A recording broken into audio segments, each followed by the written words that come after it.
Selamat siang, perkenalkan, kami dari kelompok 3 ingin menjelaskan tentang materi penilaian eksternal atau audit eksternal. Pertama-tama, saya izin memperkenalkan diri saya. Nama saya Panji Ketawang Zainwar Maulana.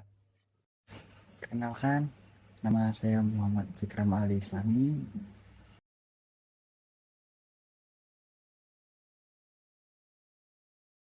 Penilaian eksternal atau audit eksternal merupakan proses untuk identifikasi dan evaluasi peluang serta ancaman dari lingkungan luar perusahaan.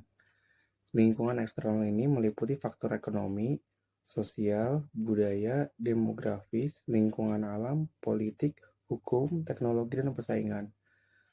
Pada lingkungan ekonomi, audit eksternal ini sangat diperlukan karena untuk mengecek profit and loss perusahaan serta neraca atau aset perusahaan, apakah aset perusahaan ada dan baik untuk dinilai oleh investor. Hakikat audit eksternal.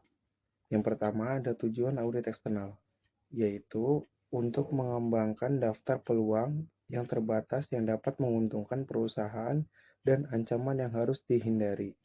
Yang kedua, ada kekuatan eksternal.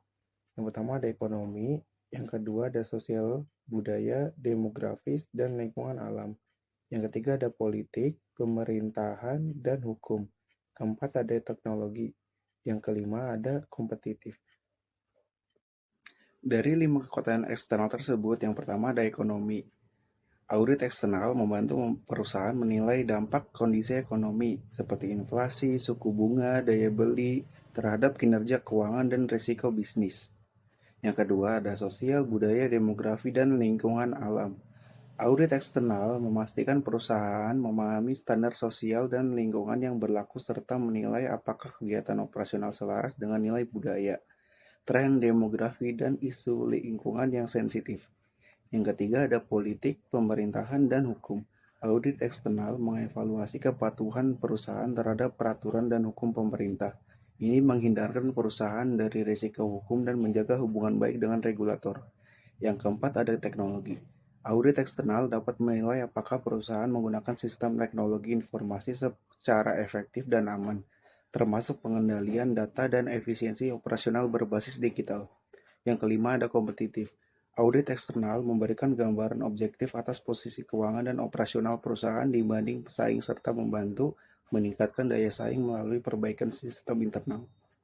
Elemen eksternal.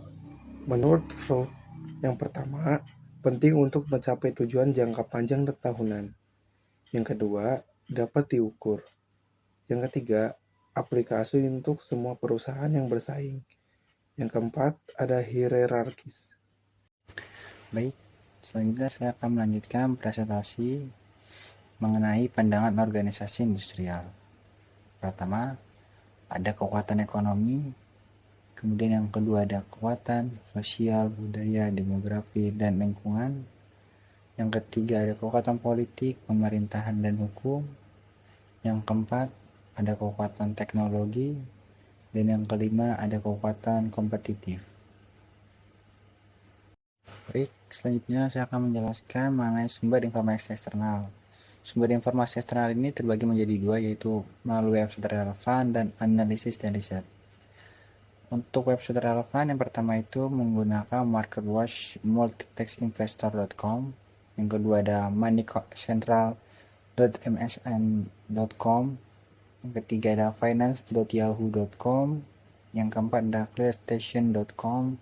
Yang kelima ada us.etrade.com. Yang keenam ada hoovers.com. Selanjutnya untuk analisis dan riset, yang pertama ada lingkungan industri saat ini, yang kedua ada tren industri, yang ketiga ada operasi industri, yang keempat ada rasio dan statistik kunci, yang kelima ada analisis perusahaan, yang keenam daftar istilah industri, yang ketujuh informasi tambahan, yang kedelapan referensi, yang kesembilan perbandingan analisis keuangan perusahaan. Baik, selanjutnya saya akan menjelaskan mengenai berbagai alat dan teknik peramalan. Perkiraan adalah prediksi terdidik tentang kejadian di masa depan. Forecasting adalah tugas kompleks yang dipengaruhi oleh faktor seperti teknologi, budaya, persaingan, ekonomi, dan kejadian tak terduga. Manajer sering menggunakan perkiraan yang dipublikasikan untuk mengidentifikasi peluang dan ancaman eksternal. Setiap keputusan didasarkan pada harapan di masa depan. Misalnya, makan untuk kesehatan atau tidur untuk kenyamanan. Keyakinan akan hasil di masa depan mendorong orang menyesuaikan sumber daya, uang, dan waktu. Baik, itu sajalah presentasi dari kelompok kami. Kurang lebihnya mohon maaf. Wabillahi taufiq wal hidayah. Wassalamualaikum warahmatullahi wabarakatuh.